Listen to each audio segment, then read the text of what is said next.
It's hard to breathe, but that's alright. Hush.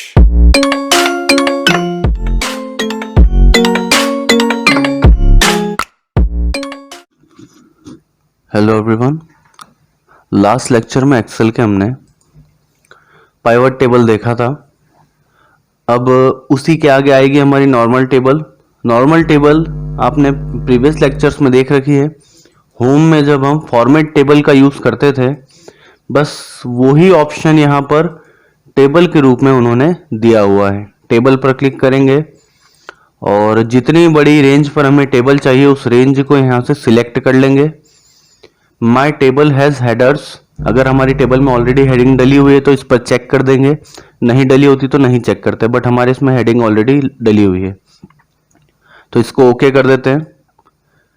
ये colour हम choose कर सकते हैं जो आपको लगता है सूटेबल आपके लिए कलर, वो यहाँ से आप ले सकते हो। तो ये हमने पहले भी देखा था होम में फॉर्मेट एज टेबल में, तो वही ऑप्शन है ये। नेक्स्ट आता है इसमें पिक्चर्स। पिक्चर से आप कोई सा फोटो ले सकते हैं। पिक्चर पे क्लिक करेंगे, माय कंप्यूटर आपका खुलेगा, वहां पर जहां भी आपको जो भी फोटो रखी हुई है वो ले लेंगे। यहाँ से मैंने फर्स्ट एड की ले ली तो ये पिक्चर मेरी ऐड हो जाएगी। इस पिक्चर को पहले छोटा कर लेते हैं क्योंकि स्क्रीन से बाहर हो जाएगी नहीं तो ये।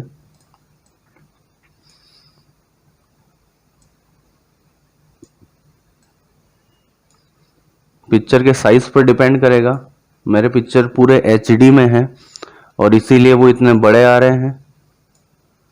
तो आपको लगे तो आप कोई छोटा फोटो भी ले सकते हैं।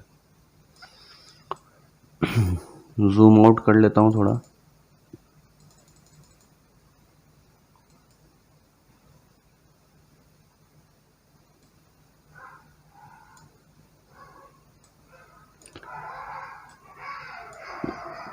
तो ये रहा हमारा फोटो जो हमने लिया था।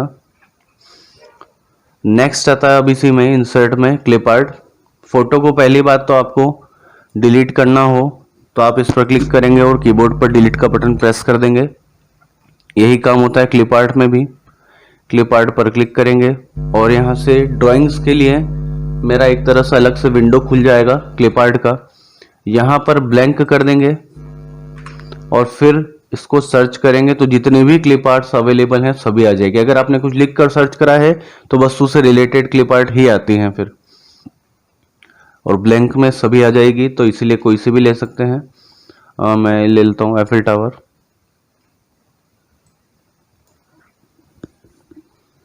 ये हो गई आपकी क्लिप आर्ट। एक जो हमने पहले ली थी वो यहाँ पर आई थी। दोनों को डिलीट कर देते हैं।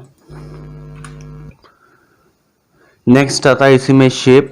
तो यहाँ पर बहुत सारे शेप अवेलेबल हैं जो हमने प्रीवियस लेक्चर में ये लिए हुए हैं ऑलरेडी। तो यही वो शेप होते हैं। आप चाहें तो कोई सा दूसरा शेप भी ड्रॉ कर सकते हैं।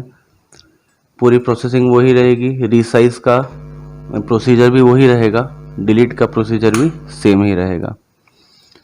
Smart art. स्मार्ट आर्ट क्या करती है तो मैंने वर्ड के लेक्चर्स में आपको बताया था कि जब भी कभी आपको लगता है आपको किसी चीज़ को डायग्राम के रूप में समझाना है तो स्मार्ट आर्ट वहाँ पर बहुत बेस्ट काम करती है। उससे आपको जल्दी समझ में आ जाता है या फिर कोई टॉपिक जल्दी एक्सप्लेन हो जाता है। स्मार्ट आर्ट पर क्लिक करेंगे।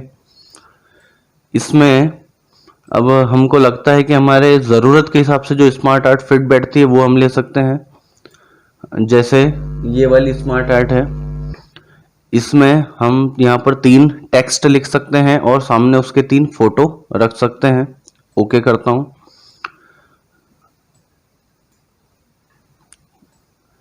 इसमें आपका जहाँ जहाँ टेक्स्ट लिखा हुआ मिलेगा वहाँ पर आपके लिखने का एडिटिंग एरिया रहेगा और जहाँ पर ये सिंबल मिलेगा वो हमेशा फोटो ऐड कर देगा। तो यहाँ पर आप चाहें तो 3 चीज़ों के नाम लिख लीजिए, या फिर मान लीजिए आप किसी 3 पर्सन को इंट्रोड्यूस करवाना चाहते हैं तो यहाँ पर उन तीनों के नाम और उनके सामने उनके करस्पॉन्डिंग फोटो रखा जाएंगे। इस पर क्लिक करेंगे और यहाँ से जो भी फोटो लगता है वो ले लेंगे तो वो फोटो अपने आप अटैच हो जाएगा। यहाँ पर डिलीट कर देंगे अभी तो। नेक्स्ट आता है इसमें चार्ट्स। वर्ड में ये चार्ट जो था ये एक सिंगल वो था, ऑप्शन था और उसके अंदर ये सब आते थे, बट यहाँ पर इन्होंने सेपरेट कर करके एक एक को यहाँ पर रख दिया है। तो ऐसा कोई डिफरेंस नहीं है उसमें भी और इसमें भी। यहाँ पर भी अलग अलग चार्ट्स हैं। अब चार्ट्स की विशेषता क्या होती है, तो आपको उसे अपनी ज़रूरत के हिसाब से ही यूज़ करना है। गलत डेटा पर गलत चार्ट यूज़ करने से रिप्रेजेंट कुछ भी नहीं होगा और आपका जो चार्ट है वो बनाना व्यर्थ हो जाएगा। जैसे हम क्रिकेट में देखते हैं तो हमको ये लाइन चार्ट बहुत जगह मिलता है, 2D लाइन वाला, वो वहाँ पर रिप्रेजेंट करने के लिए काम में आ सकता है। और कॉलम चार्ट भी मिलता है हमको, क्रिकेट में ही मिलता है, बहुत जगह पर आपने देखा होगा। पाई चार्ट बेसिकली एक तरह से परसेंटेज बताने के लिए यूज़ में आता है ज़्यादातर, कि आपने मान लो कोई आपके पास 100% सैलरी आ रही है तो आप उसमें से 20% इधर खर्चा कर रहे हैं, 20% इधर, ऐसे ऐसे और भी होते हैं, अलग अलग एरिया के लिए अलग यूज़ में आएगा। मैंने लास्ट टाइम आपको कॉलम चार्ट बताया था वर्ड के अंदर। कॉलम चार्ट में 2D वाला ले सकते हैं। वर्ड में मैंने जैसे ही 2D वाले पर क्लिक करा था तो उसने मुझसे डेटा लिया था। अब यहाँ पर मेरे पास डेटा है कुछ भी नहीं, तो इसलिए चार्ट मेरा खाली आ रहा है। तो पहले हम डेटा सिलेक्ट कर लेंगे और अब इस चार्ट को ड्रॉ करेंगे, 2D कॉलम चार्ट। तो यहाँ पर क्या होगा, अब मेरा डेटा फिल होके आ रहा है। ए आ रहा है मेरा ब्लू कलर में, तो हिंदी में ए के जो है 50 से थोड़े से कम है, तो हैं थोड़े से कम, 42 हैं। तो ऐसे ही कॉलम चार्ट बता देता है। अब टोटल भी मैंने ले लिया था तो टोटल ज़्यादा आ रहा है, ऑब्वियस सी बात है। अगर आप चाहें तो टोटल को एक्सक्लूड कर सकते हैं, क्योंकि होगा क्या, फिर वो टोटल को ज़्यादा हाई बता रहा है और उसके कारण चार्ट के नंबर के रेंज ज़्यादा बड़ी हो जाएगी। पहले यहाँ पर जो साइड में नंबर की रेंज थी वो 300 तक जा रही थी, क्योंकि मेरा टोटल भी इंक्लूड हो गया था। इस बार ये 100 तक गई है, क्योंकि ये सभी 100 से कम है। हिंदी आ रहा है ब्लू कलर में, तो ए के हिंदी में 40 से थोड़े से ज़्यादा है, बिल्कुल सही है, 42 है। और 90 टच है शायद, 91 हिंदी इंग्लिश में ए के 91 है। और संस्कृत में बी के 90 से थोड़े से ज़्यादा है, 92 है। तो ये हो गया आपका डेटा चार्ट के हिसाब से। नेक्स्ट आता है इसमें चार्ट के बाद में हाइपरलिंक। हाइपरलिंक हमने वर्ड में देखा था। हाइपरलिंक क्या करता है, तो किसी एक चीज़ की लिंक यहाँ पर डाल देता है। हमने ज़्यादातर लिंक देखी होगी किसी वेब पेज की। ये हाइपरलिंक वेब पेज की लिंक नहीं डालता है, ये किसी दूसरी फाइल की लिंक यहाँ पर डाल देगा, अटैच कर देगा। हाइपरलिंक में जाएंगे, जिस भी फाइल की आपको लिंक चाहिए या जिस भी आपको फोल्डर की लिंक चाहिए वो यहाँ पर दे देंगे। मान लीजिए मैं दे देता हूँ माय रिज्यूमे और ओके। तो ये जो लिंक हमारी आई है यहाँ पर, इसे हम क्लिक करेंगे और क्लिक करते ही हमारी जो फाइल है वो ओपन हो जाएगी। नेक्स्ट इसमें आता है अब टेक्स्ट बॉक्स। ऐसा कोई बॉक्स जिसे आप लिखने के लिए यूज में कर सकते हैं, बट इसकी विशेषता क्या रहेगी, तो ये कहीं पर भी मूव हो सकता है। तो अच्छी बात यह रहेगी कि अगर आपको लगता है कि कोई सी चीज़ यहाँ सेल्स में आ गई और वो प्रॉपरली मूव नहीं हो पा रही है कहीं और, तो आप उसको टेक्स्ट बॉक्स में लिखिए और उससे फिर रैंडमली फ्रीली कहीं पर भी मूव हम कर सकते हैं। बहुत बार क्या होता है कि सेल्स में कोई एक चीज़ है जो बाहर प्रिंट हो रही होती है पेज के, आप उसको टेक्स्ट बॉक्स में लिखिए और उसको थोड़ा सा अंदर भी आप ले सकते हैं, जिससे वो हमारे प्रिंट एरिया से बाहर नहीं होती। टेक्स्ट बॉक्स की विशेषता यही रहती है कि फ्रीली मूव हो सकता है, तो जहां भी आपके पेज में जगह खाली हो आप उस जगह इसमें लिखा हुआ जो मैटर है उसको वहां पे ले जाकर फिट कर सकते हैं। तो इसलिए सबसे अच्छा ये रहता है टेक्स्ट बॉक्स। हेडर और फुटर ये हमारे पेज पर काम आता है।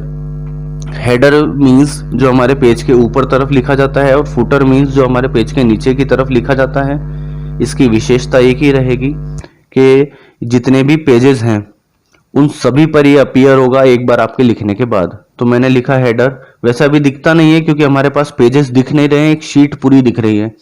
तो पेजेस दिखेंगे जब आप यहाँ पर पेज लेआउट पे क्लिक करेंगे, तो आपको पेजेस भी शो होने स्टार्ट हो जाएंगे, पेज में सेपरेट हो जाएगा वो। अब यहाँ पर दिखा रहा हमको क्लिक टू ऐड हेडर, जो भी आप लिखना चाहते हैं आप देखेंगे कि वही यहाँ पर भी ऐड हो गया है। जहां जहां पर आपकी शीट यूज में हुई है वहां पर वो ऐड हो जाएगा, जहां यूज में नहीं आई है वहां पर वो ब्लैंक बताएगा। आप क्लिक करेंगे तो फिर से आ जाएगा वो। तो ये हो गया आपका हेडर एंड फुटर। इस लेक्चर में इतना ही रहेगा, बट वर्ड आर्ट बहुत इजी ऑप्शन है, तो एक बार आप चाहे तो इसे चलाकर देख सकते हैं। सिग्नेचर लाइन से हम नेक्स्ट लेक्चर से पढ़ेंगे, तो तब तक ले इस लेक्चर में इतना ही रखते हैं। Thank you and good bye.